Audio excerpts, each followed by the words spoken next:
All right, fifth day down in our comparative religion unit, and today's class was about Buddhism, one of the religions of the East, and this video is for those who need a little refresher or if you're absent. So let me try to give you a breakdown of the basics of Buddhism. Now, Buddhism, well, first of all, the symbol.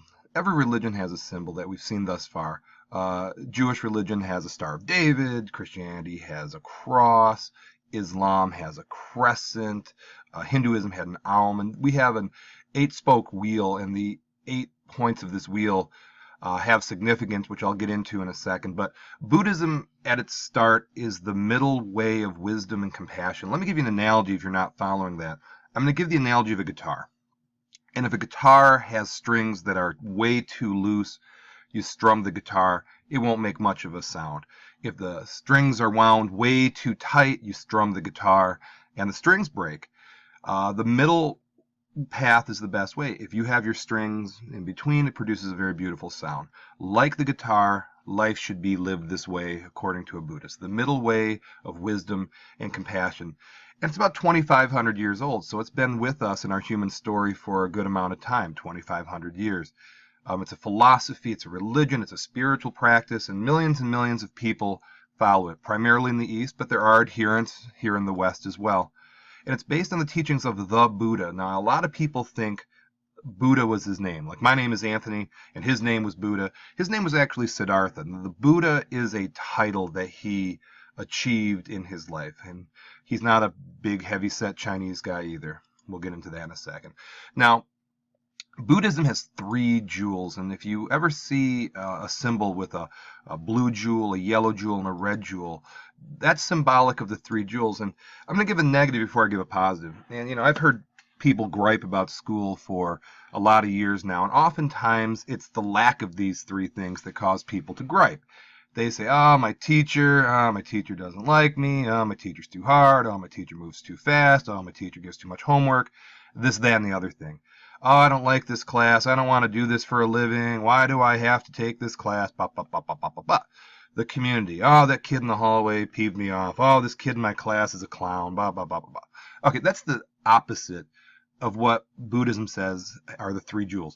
A wonderful teacher. The Buddha will be teaching you in a very, very meaningful and a very, very quality way. The teachings. When we read those primary sources yesterday, a lot of people liked what was being taught. Nourishing, healthy teachings. And the community, fellow Buddhists, will support you and be good to you. So Buddhists will call these the 3 jewels. Now, who was the Buddha? He was born Siddhartha Gautama, and he was really, really in a good situation. He was raised in tremendous luxury. He had every advantage. He had money, the best clothes, the best food, women, everything. He had the great situation. And he was coddled and pampered in a way it's hard, I think, for us to even understand. I don't know, I can't speak for you. I haven't been coddled and pampered very much. But at the age of 29, he felt it unfulfilling. He rejected it. He left the palace walls and went the other way. And for 6 years, he lived as an ascetic. And that's somebody who lived as bare bones as you can, begging for bowls of rice, sleeping in the elements, suffering, intentionally suffering. And for those people who say, why would you do that? Well, I'm going to make an argument. People put themselves in that situation to learn something about themselves. Athletes will artificially put themselves in a state of pain and push themselves and have their lungs burn and their muscles burn. But there's value in that. Now, he was an ascetic for 6 years, and then at the age of 35, he sat beneath the Bodhi tree and reached nirvana.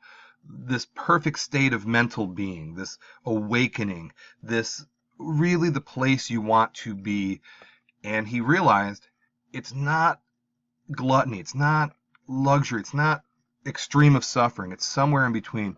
And I experienced this as a kid, and I have to agree with Siddhartha. When I was a junior, I would cut weight for wrestling, and I wasn't eating for about 3 months, and just miserable, essentially starving yourself. And the first chance I got in the season was over. I went to Tel 12 Mall, and I got a boatload of Cinnabons. Oh my gosh, they tasted good. And I ate more Cinnabons than I care to think about.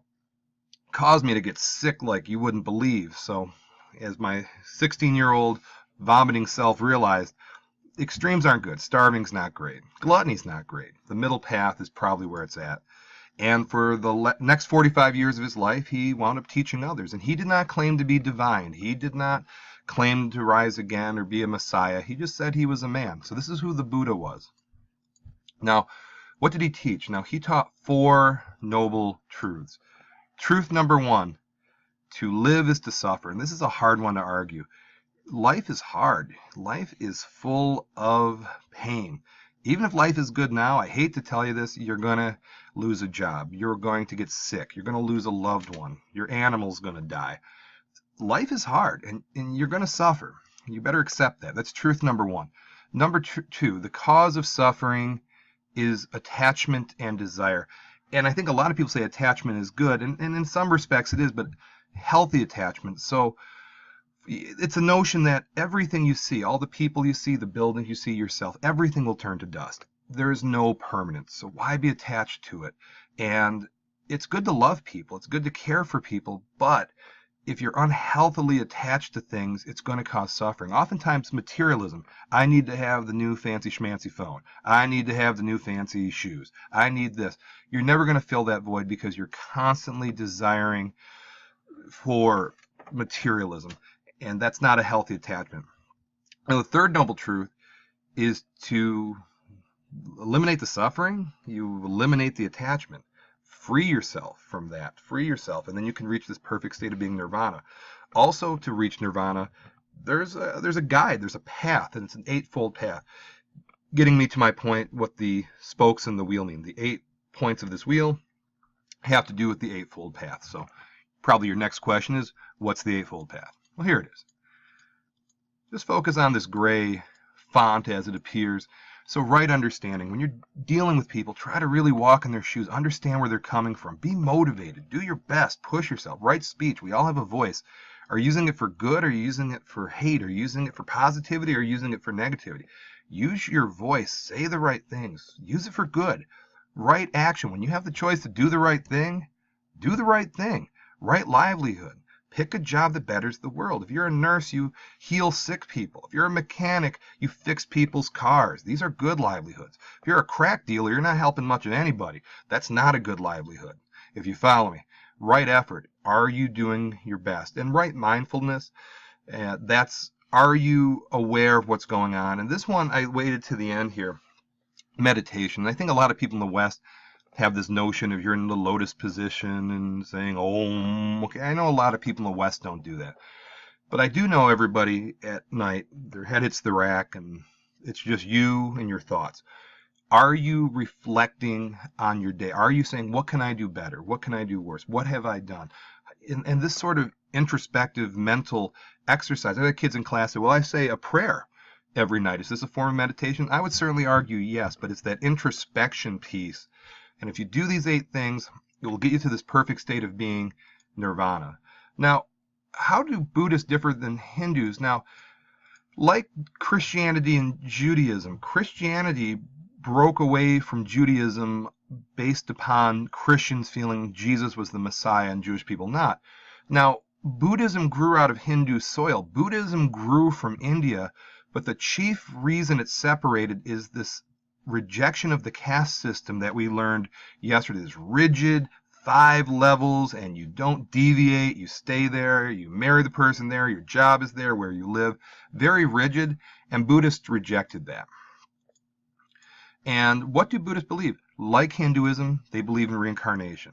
They believe in nirvana, this peaceful state of mind. They meditate like a Hindu would meditate. Nirvana is escape from the cycle of rebirth.